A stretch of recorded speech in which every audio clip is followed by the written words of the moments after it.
tere päevast! Poliitika sel aastal ilmselt suvepuhkusele ei lähe, sest varsti on tulemas presidendivalimised, aga veel enne on kindlasti ka palju juhtumas just eeskätt koalitsioonil, aga ka opositsioonis. Meil on täna stuudios rahandusminister Jürgen Ligi. Tere! Tere! No alustuseks, see kõige viimane asi või üks viimaseid asju on lisaeelarve, mis nüüd läbis Riigikogus teise lugemise. Kas ma saan nüüd õigesti aru, et suuremaid rahandusprobleeme see tegelikult meil ei lahenda, et mis see siis hõlmab üldse? Loomulikult ei lahenda, see on väikse mahuga, ta küll parandab natukene eelarve tasakaalu, aga ta ei lahenda. Ta nüüd mõtlema, see on eilne päev, et suuremate asjadena ta katab siis hädavajadusi piiriehitusel, mis on seal tehnilistel põhjustel katmata, sest me eelmisest aastast üle minevat või pooleli töid me hakkame piirama ja piir oli siis üks, mis jäi selle piiramise tõttu justkui rahata. Me võime seda siis raha eelarves ümber tõstma, et piiri ehitamine jätkuks ja teine on see uus AI programm, mida minu maitse järgi see ei ole, et esimesel poolaastal hakatakse siis mingeid uusi asju eelarvesse tõstma. Aga see on ikkagi eelarve ümbertõstmine, mitte lisaeelarve selles mõttes, et me kulusid summaarselt kasvataksime tuludega võrreldes. Nii et, aga kui ma nüüd natuke ringi olen liikunud pärast seda asja kaitsmist, siis igalt poolt saab tagasisidet tegelikult debattidel ja nii edasi, et AI-s on Eesti taas väga edumeelne ja operatiivne olnud, nii et ma olen rahvusvahelises kontekstis tegelikult ka selle programmiga rahul, et me selle nüüd kiiresti ära teeme. No kaks asja, mis te mainisite, idapiiri väljaehitamine, kahtlemata keegi ei vaidle, julgeolekupoliitiliselt on see vajalik, julgeoleku mõttes on see vajalik. Aga mul tekkis kohe esimese asjana küsimus, et miks sellist asja teha lisaeelarvega, et miks seda juba eelarves sees ei olnud? See sama, et me magati midagi maha, eks ole, mitte Rahandusministeeriumi, vaid vastutav ministeerium, ma näpuga ei näita, aga niimoodi juhtub, kui on suur ühiskondlik surve olnud ja väga suur eksiarvamus, nagu meil jääks kogu aeg raha üle, siis me oleme seda pilti püüdnud arusaadavamaks teha seda pidi, et ei lase neid pooleli olevat rahastusi uude aastasse tõsta. Et pead uuesti, kui ei saa kulutatud, siis pead uuesti eelarvesse panema. Ja Siseministeeriumil jäi see tegemata nii palju, kui ma ei ole nendega hakanud seda otse arutama, sest et selgelt seda teha tuleb. Me ei hakka sellepärast jagelema ja tegime selle ära. Nii et loomulikult oleks pidanud, aga need planeerimised selliste suurte ehituste puhul täpselt aasta sisse lootsetud. Et selles mõttes see on siuke pseudoteema minu jaoks, kuigi õudselt populaarne ma näen, kuidas irvitatakse ja eelarve ei täitmata ja nii edasi. Päris elus me keegi ei ela niimoodi 1. jaanuarini ja siis hakkame uuesti palgapäeva ootama. Et see on ikkagi rahakoti vahel on igal majapidamisel midagi alati. Ja kuidas seda siis kirjendada, see on see omaette probleem riigile, et asi paistaks läbi paremini. No, teine asi on see tehisintellekti teema, Reformierakonna südameasi olnud kahtlemata. See on jälle tore asi, kõik ilmselt pooldavad, aga miks seda just niimoodi teha praegu? Et kas see on siis samal põhjusel? Ei teisel põhjusel, see on tohutu kiirusega kogunev asi. Mina ütlen, et see on Reformierakonna südameasi, sest et minu sõnavõtud valitsuses on pigem olnud seda pidi, et me peame inimese rahustama, et maha võtma seda tunnet, et tehisaru asendab meie arud ja meie töökohad, et seda on vaja tegelikult ühiskonna rahustamiseks teha. Aga samas ma rahvusvahelistes debattides ikkagi tunnen ennast väga hästi ka sellel põhjusel, et Eesti on sellist asja teinud. See, et ta nüüd kevadel läks kuumaks, see on põhjus selles nõukojas või kuidas ta nimetaks, meil on sihtasutus ja algatuse, et mõned asjad lihtsalt laviinina tulevad, üheks hetkeks küpsevad ja järgmist aastat oodata ei sobi. Et see on see mehhanism. Aga seal oli ka sellist, millele ma vastu seisin.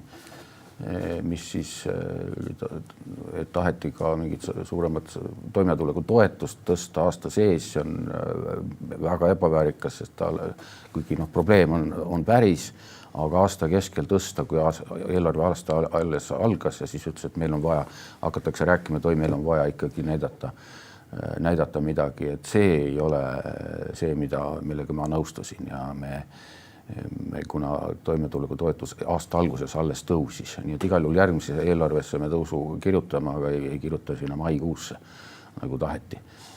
Ja küll aga tõstsime üksikvanema toetust, mis tõesti on mitut aastat töötanud või tõstetud, aga see on jällegi siis Sotsiaalministeeriumi enda kulude arvel, mitte lisamiinusena. Aga selle tehisintellekti teema kohta veel, et ma saan aru, järgmisesse aastasse ei taheta lükata, võtmesõnaks on siis ikkagi tegelikult valimised. Ei ole, see ei ole asi, mis toob hääli. See lihtsalt on nii palju entusiasmi Eestis, et vaadata näpsuus, kuidas maailm muutub ümberringi.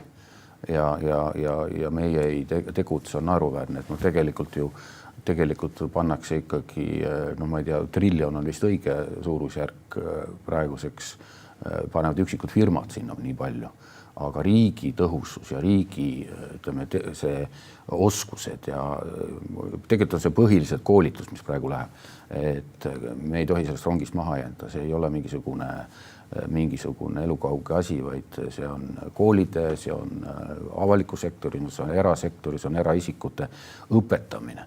AI-d kasutama põhiliselt ja me ütleme nii, et see on ka, ma arvan, poliitikute igapäeva tööriist enamikul. Mõni kahjuks kirjutab artikleid sellega ja see on piinlik, aga infokorjeks on ta ikka meeletult praktiline asi. No te toimetuleku toetusi mainisite üksikvanema toetust ka, et selle üksikvanema toetuse tõus 20 eurot juurde. Mina olen aru saanud, et Reformierakond ei toeta sellist nii-öelda rahakülvi või sellist metoodikat. See ei ole külv, see on kõige täpsemini defineeritud sotsiaalne riskirühm. Meil on silme ees kogu aeg see hierarhia, kes on kõige haavatavamad ja kõige haavatavamad on vabandust seksismi pärast, aga üksikemad, üksikisad isasid on seal hulgas väga vähe. Ja järgmine tuleb üksi elavad pensionärid ja pensionärid laiemalt, et see on see hierarhia. Ja kui kõik räägivad sel puhul, pensionide puhul rahakülvist või siis üksikvanema puhul, siis ma vaidlen vastu. Me olemegi selliste külvide asemel sihitud sotsiaalpoliitika eest võitlejad, kas on alati õnnestunud, on iseasi. Aga võitleme ka vihaselt vastu ja siin OECD, IMF meile täpselt andsid jälle tuge sellistele rahapildumistele nagu toidu odavamaks tegemine eelarve kaudu, et see on absurd. Meil ei ole massilist nälga, et kõigil on vaja ja kui me hakkame kõigile tegema toitu kuidagi kunstlikult odavaks, enam ei lase nõudmisel pakkumisel seda teha, mida ta muide on väga hästi teinud, siis kontrollida hinnatõusu, siis me lihtsalt jagame neile, kellele tegelikult jagada ei ole vaja. Seda me ei tee. Me ei jaga sinna, kus on rohkem vaja, sest maksueranditega saab aidata ikkagi suuremaid maksumaksjaid ja isegi toidu puhul erinevad inimeste tarbimised kordi. Jõukamad tarbivad umbes 2-3 eri riikides korda rohkem toitu kui vaesemad. Ja peale selle, et see hinna mõju on väga lühiajaline ja osaline, on see hästi rumal poliitika, aga sihitud toetused, ka IMF, OECD nimetasid seda. Nädala algusel minu välissuhtlused kinnitasid, sihitud sotsiaalpoliitika on vajalik. Need samad OECD ja IMF on olnud ka natuke kriitilised ikkagi Eesti suunal, et öeldakse, et me oleme jätkusuutmatul kursil, vaja on varamakse, et mis siis nüüd saab, et kui kaua me päriselt saame nii, et me ei tõsta varamaksest, me tegelikult teame, et Reformierakond seda üldiselt ei poolda. No meil ei ole sellist vara, nagu on vanades ma ei tea, impeeriumites ja demokraatiates, kus on akumuleerunud. Inimestel ei ole sellist rasakihti, kus lihtsalt paned maksu peale ja midagi ei juhtu. Sest et kui inimestel on vara, mis ei tooda tegelikult ju kassavooge, mille eest saaks maksta. Aga me ju automaksu oleme kehtestanud ja sellega saanud kohutavalt pahameelt. Lihtsalt näitab, et missugused võimalused päris elus on. Ja need, kes siin populaarsed on kõik lubanud automaksu ära kaotada, mis on jälle hästi vale poliitika. See on keskkonnavaenulik ja see on jällegi ka eelarvepoliitiliselt vaenulik, kuigi vastik asi. Maksud ongi vastikud asjad. Lihtsalt, me peame mõtlema selle peale, et kas meie riik on nii vastik, et me peame nüüd makse demoniseerima sellisel määral, et riik on käpuli. Et jah, see jätkusuutmatul kursil, need pealkirjad ühtpidi on grammatiliselt õiged ja need osutavad sellele, et meil on väga suur eelarvedefitsiit, meil ei jätku tulusid selleks, et katta nüüd järsult kasvanud kaitsekulusid, aga samas see, mida nad kursiks nimetavad, on ju prognoos. See ei ole valitsuse tegevus, et praegu endiselt me oleme kõige madalama laenukoormusega riik Euroopa Liidus, meil on väga kõrge krediidireiting, parem kui Leedul või Lätil ka muuhulgas. Me laename odavamalt kui Prantsusmaa või Leedu, keda siin kõik alt üles vaatavad, sest meie seis on parem. Me oleme selles mõttes väga teadlikud, et selle trendi, selle prognoosist me peame paremaks saama, me peame seda kaart alla suruma ja me oleme ka selles põhimõtteliselt kokku leppinud, et me ei käi prognoosi järgi. See ei ole tegelikult kunagi käinud prognoosi järgi, vaid otsuste järgi. Ma ei tea, kuidas see sügisel õnnestub vastu valimisi, sest et tegelikult on riigisektor üsna kuivaks juba pigistatud ja kuigi siin alati seda kriitikat on väga palju, aga jällegi rahvusvahelised eksperdid ütlevad, et tegelikult teil on väga efektiivne riik, et sealt nagu ärge lootke, et siin on vaja suuremaid struktuurseid reforme, et seda jätkusuutmatust siis sellest lahti saada. No, küsimus ongi selles, et mis see konkreetne plaan siis ikkagi on, sellepärast, et elanikkond vananeb, me ei tea, kui kaua need suuremad kaitsekulud kestavad, võib-olla need lähevad veel suuremaks ühel hetkel, et mida siis Reformierakond tegelikult ootab, et kas te siis ootate seda võimalikku tulevast EKRE-iket, kes nemad ju ei hakka ühtegi maksu kehtestada? Kunagi ma lähen alati tigedaks, kui minu poole pöördutakse kui partei poole, et loomulikult ma olen selle oma erakonna poliitika kujundajaga, räägiks ikkagi Eesti riigist, me oleme valitsusena vastutavad Eesti riigi ees ja see ei ole ja mida kehvemaks, eks ole, meie reiting on läinud, seda rohkem hajali on läinud ka meie sõnumid, et kõik inimesed ei muretse riigi rahanduse pärast, nagu nad varem muretsesid, vaid mingite konkreetsete asjade pärast, mis pigem hääli tooksid, kui olukorda parandaksid. See on see praegune ajakirjanduspilt, mida ma räägin, sest ega minul ei ole otse öeldud seda, mida ma lehest loen, et väidetavalt anonüümsed allikad ütlevad, ega neid soove siis mingisugust kulusid kirjutada lisaeelarvesse, minul ei ole seda otseselt ei öelda. Ma pean neid argumenteerima, miks ei saa. Aga jah, et mis asi on konkreetne plaan? Konkreetse plaani esitab valitsus septembris. Ei saa rääkida konkreetsest plaanist ja rääkimata sellest, et tõbekuul ei ole, vaid need on hulk väikseid samme, enesepiiranguid, mis kallutavad siis seda defitsiidikõverat horisontaalsemaks. Ja kuidas see õnnestub, mina ei saa lubada. Aga meil on plaan ees riigieelarve strateegias, mida me esitame 4 aastaks. Esimese vastuse saame juba selleks jälle sügiseks. Meil on põhimõtteliselt lubatud, et me proovime pingutame teha parema tulemuse, kui see lubatud 4,5% defitsiit. See on meil igal juhul lubadus, aga ma ei ütle täpsemaid numbreid, see oleks eksitust. Ma näen, kuidas ministrid juba toodavad juurde rahataotlusi. Isegi minu erakonnast tullakse selliste summadega, millele ma pean taas ei ütlema, et ei ole seda enne valimisi seda hoiakut, et me ei tee lisakulusid, ei tee selliseid kulukaid uusi algatusi. et ikkagi igaks juhuks, see on niisugune dilemma, eks ole, vangi või varga, kuidas öelda, aga dilemma kindlasti ministritele, et kui mina ei tee, eks ole, et aga teised teevad, mis siis saab ja siis tullakse. Aga ma loodan, et ikkagi seal valitsuse laua taga me lao ümber, me võtame ühishoiaku, et kõik peavad järele andma, riik ei ole vastasel korral jätkusuutlik. Ma saan aru, et hõbekuuli ei ole, aga tõsiasi on see, kui makse ei tõsta, tuleb leida mingisuguseid alternatiivseid tuluallikaid, mis iganes need olla saaks, või siis kärpida. Et küsimus on ikkagi selles, et mida siin veel kärpida on tegelikult? No nagu ma ütlengi, et sellist lihtsalt ühest vastust ei ole, see tuleb samm-sammult teha ja ennast piirata.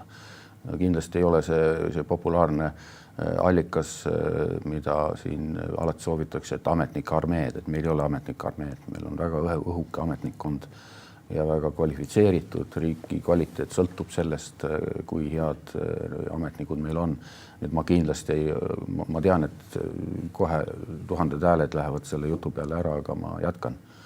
Et ei maksa alavääristada riigi aparaati, meil on väga tugev, professionaalne ja ka vajalik aparaat, aga samas eks ta see, ma lähen natuke abstraktseks, aga tegelikult see AI on selline pikaajaline asi, mis võib muuta väga suurelt avaliku sektori tõhusust, et siis ka inimesi tõenäoliselt on võimalik erasektorisse vabastada rohkem, kui ta tõhusamaks läheb ja see, aga enamasti on ta ikkagi tööriist, et selle tööriista hoida jääb ikkagi lihast ja luust, eks ole, selles mõttes nii et neid lihtsaid, me raporteerime selles septembris, ei ole nii, et meil on siin, eks ole, jõhkrad kärped, sellist, pigem on tahtmine paremini rahastada asju, mis elu edasi viivad ja kaitsta, teha erandid, aga need erandid on põhjus, mida me oleme teinud, eks ole, tervishoid, julgeolek, kõigepealt haridus, need erandid on põhjus, meil kokku tuleb uudised, et riigisektoris palk kiiremini kasvab.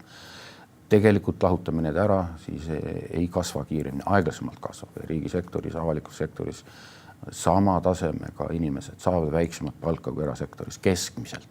Ma ei väida, et Lõuna-Eestis, aga keskmiselt Tallinnas veel eriti, kus erasektori palgad on ka kõrged, et need on sõltumatud palgauuringud.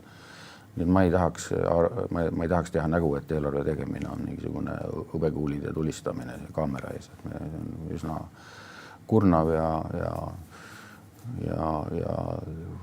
rusuv tegevus. No lähme siis eelarvest edasi, et teate, lugesin hiljuti uudiseid ja ma pean tunnistama, et ma üldiselt olen rahulik inimene, aga üks uudis ajakirjanikuna ajas hirmujudinad üle selja, et lugesin, et valitsus plaanib kaotada avaliku infoettevõtete tegelike kasusaajate kohta. See on näiteks ajakirjanikele tegelikult väga-väga suur töövahend, igapäevane töövahend, et võib-olla natuke seletate lahti, et mis see argumentatsioon seal taga on? Kohtuotsus.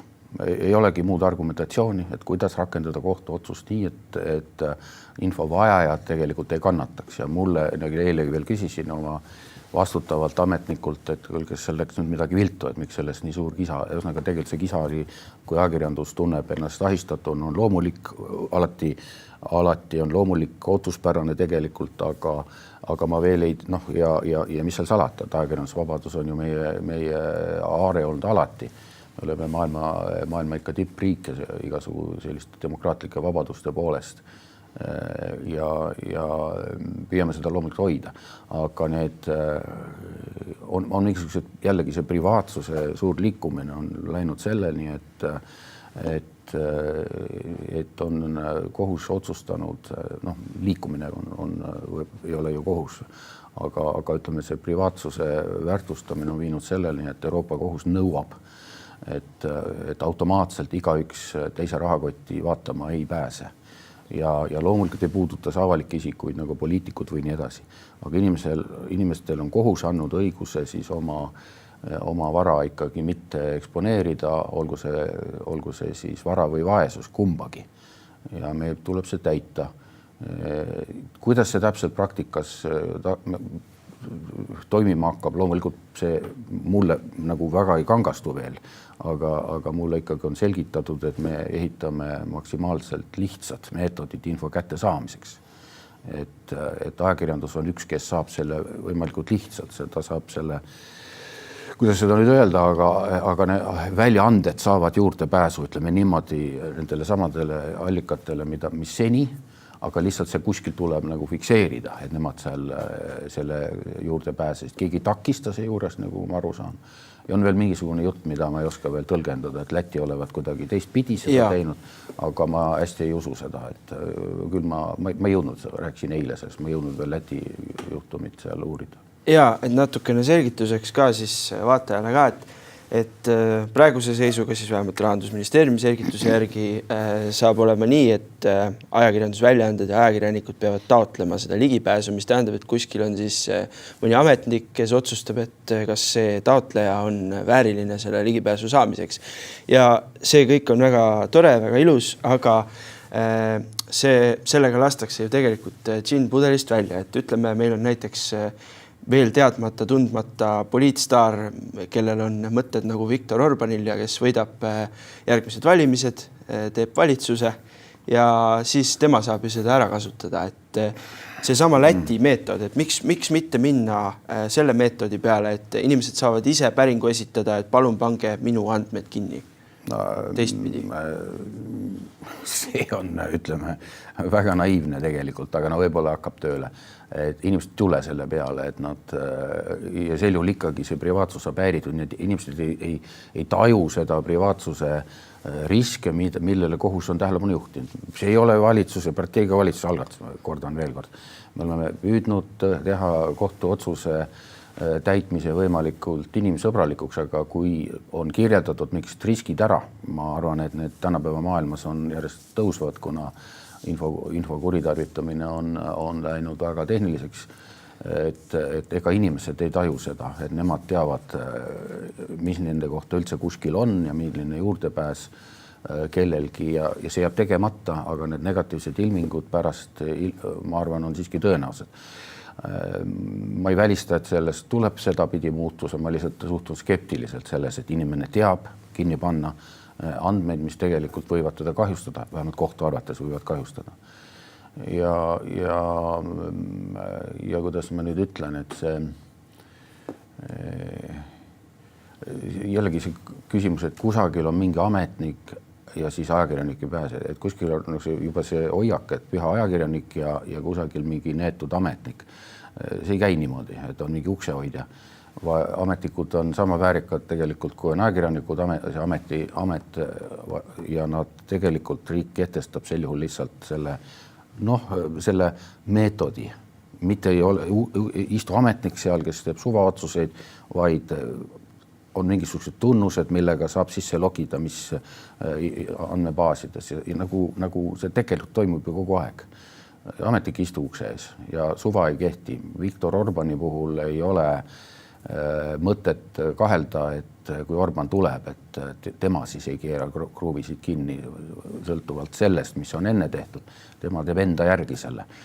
Aga Euroopa kohus, kuigi ta seal nendest Euroopa vabadusettekirjutustega alati võitles, on ikkagi ka Ungarile kohustuslik nüüd ja ta peab mingisugused asjad tegema. Eesti püüab ka olla ikkagi selle vabaduse ja puhul kalkuleerima, et kelle oma piirata saab ja kellegi teise nimel. Et need valikud ei ole väga lihtsad.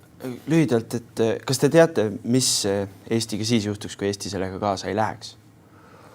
No kohtuotsused on täitmiseks, ma isegi ei kalkuleeri, et tõenäoliselt on trahvimehhanism, aga mina soovitan küll väärikas olla, sest kui me valikuliselt ei saa kohtuotsused täita.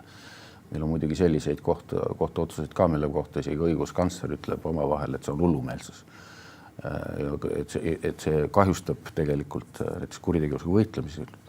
On konkreetne näide, ma ei hakka siin seda teemal polemiseerima, aga aastaid oleme sellega hädas, et kohus on langetanud pealiskaudse otsuse. Selge poolest me ikkagi püüame teda täita võimalikult vähem kahjustaval viisil. Lõpetuseks räägime natukene üleüldisemalt poliitikast ka, et teie kui kogenud poliitikuga tahaks rääkida kindlasti presidendivalimistest. Et praegu on mingi selline kummaline periood, kus on vaikus, kõik ootavad Alar Karise otsust ja vastust, et kas ta siis tahab kandideerida või mitte. Aga mul on natuke aru saamatu, et mida tegelikult Reformierakond ootab, sest ma olen aru saanud, et Reformierakonna fraktsioonis on inimesed, kes ei taha Alar Karist toetada, samas peaminister jällegi ütleb, et tema võiks toetada, temal ei ole häält niikuinii selles küsimuses, aga mida Reformierakond ootab, miks te ise kandidaati välja ei käi? Mulle jällegi ei meeldi see, kui pannakse inimesi parteiliselt ühte potti.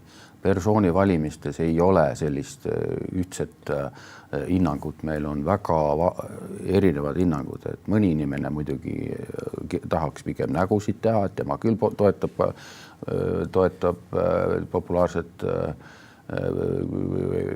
presidenti või mõnda, aga fakt on see, et nüüd tehti ju salajane küsitlus, mis on Alar Karise populaarsus või läbimineku võimalus ja kui ma nüüd ühe kohaga eksin seal, siis 54 vastanust 3 valisid Alar Karise, kusjuures oli minu teada võimalik valida mitut. See ei ole nali, mis on nüüd Eestiga rahvusvahelisel rindel juhtunud pärast seda, kui president on ennast lahti haakninud Eesti välispoliitikas. Need on episoodid, mis ei lähe meelest ära, sest nad on niivõrd kriitilised, niivõrd põhimõttelised. Nad on niivõrd vastuolulised sellega, millega me võitleme. Et ma päriselt ka, et ma ise välismaal võtan niimoodi sõna, et ma saan ka väga tulist tagasisidet, ma ei taha siin edvistada, aga just nimelt printsipiaalsuse ja sõnastuste eest. Ja nüüd järsku ma pean lugema, et president räägib hoopis mingit muud juttu, millest me oleme alati vastu olnud. Vahe on Soomel ja Eestil see, et Eesti presidendil ei ole selliseid volitusi välispoliitikat juhtida, ta peab teda esindama. See on väga suur erinevus Alexander Stubbist. Aga ja sealt sellepärast ma ütlen, Alar Karisel ei ole hääli. Ja meil ongi keeruline kokku leppida järgmises nimes, kes oleks rahva sees populaarne, aga seda tehakse. Liiga vara välja käidud nimed tulistatakse ka auklikuks ja üldse ma sõidin põhimõtteliselt selle vastu, et miks Reformierakond ei esita. Ma olen alati rääkinud seda, on olnud erandeid, kus me oleme seda teinud, aga põhiprintsiip on, et mitte partei ei esita. See on EKRE, kes esitab enda inimese. Teised parteid peavad esitama ühiskandidaadi. See on ebaväärikas käia välja praeguses maailmas partei kandidaate presidendi kohale. See saab juhtuda niimoodi, et ta on küll partei liige, mõne partei, aga siis pikem lepitakse nii kokku, et esitajad on mitu erakonda või hoopis mõni teine erakond käib ta esimest korda välja. Meil on teada selliseid inimesi, näiteks ka sotside hulgas, vabandust, et ma nii ütlen, konkreetselt välja ütlen, keda me oleksime nõus valima. Aga kui me hakkame kalkuleerima, et kas see hääled kokku tulevad, siis see pigem arvatakse ei tule. Minu arust tuleks välja käia. Mulle öeldakse parlamendis, mina ei ole praegu parlamendis, ei tööta, siis, et ikka puudu jääb hääli. No, see on see vastus. Kedagi ei taheta kaotajaks välja valida. Selge pilt. Opositsioon ähvardab teid umbusaldusega. On öelnud, et vähemalt Keskerakond on öelnud, et Kristen Michalil on nüüd nädal aega, et teist lahti saada rahandusministri ametikohalt. Et mis te arvate, kas Michal siis nüüd võtab kuulda neid? Ma ei usu, ta on kogenud poliitik. Ma arvan, ta oskab ka hinnata inimeste väärtusi, mitte ainult neid asju, mida seal võiks, kui ta ise teisiti sõnastada. Aga ma arvan, see nädal aega on selline odav poliittehnoloogiline trikk, mis võib lõppeda sellega, et nüüd, aga teeme siis juba Michalile. Aga see, mis ma lugesin nende etteheidete kohta, no ma ütlen, et see on mulle ainult au. Väga põhimõttelised asjad, kus mulle heidetakse ette tegelikult argumenteeritud vaidlust. Püütakse mind alavääristada isikuomaduste pinnalt, millega ma kindlasti ei ole nõus. ma olen väga kriitiline debati kvaliteedi pärast parlamendis. Üks räägib, ministrina ma räägin, alati põhjendan oma poliitikavalikuid ja vastu tuleb mingi tuim propaganda. Nagu ei oleks küsimustele vastatud, öeldakse, et ma ei saanud vastust, minnakse pulti, võetakse vana paber, loetakse sama tekst ette. Vastused on antud. Ja see oleks mul ebamugav olukord, kui mitte ökonomistist peaminister peaks neid vastama, et miks see Ligi niimoodi ütles. Ligi suudab väga oma argumendid uuesti esitada. Ma esitan neid asju rahvusvaheliselt. Ma lähen neid taas esitama rahandusministrite. Ma saan väga selgelt spetsialistide positiivse tagasiside, sain IMF-ilt, sain OECD-lt, see on kõik argumenteeritud, aga mul heidetakse ette, et sa räägid siin mingisugusest asjast, et ärge nüüd hindade pärast muretsega nii palju. Ta on nii hoolimatu, ta ütleb, et inimestel see on kirjas, Mihhail Kõlvarti mingisugustes tekstides sealhulgas, eks ole, et see on see, millega ju Eesti tegelikult raskused ületab, et ei keskenduta asjadele, mida ei saa muuta, nagu hinnad, ja püütakse töötada nii, et saadakse nende hindadega hakkama ja kogu aeg on läinud ju heaolu, ikkagi tagasilöök on olnud, aga põhimõtteliselt ikkagi ülesmäge. Eesti on palju jõukam, kui ta oli, tänu sellele, et ta ei lähe näppima hindu ega lihtsalt meeldima publikule, vaid langetab otsuseid, mis tegelikult aitavad hindu kontrollida. Ja need kaubad on järjest tulnud, seal on eluaseme hinnad, eks ole. Kõige rumalam on hakata seal hinda reguleerima, sest sel juhul pakkumine väheneb. Kütus.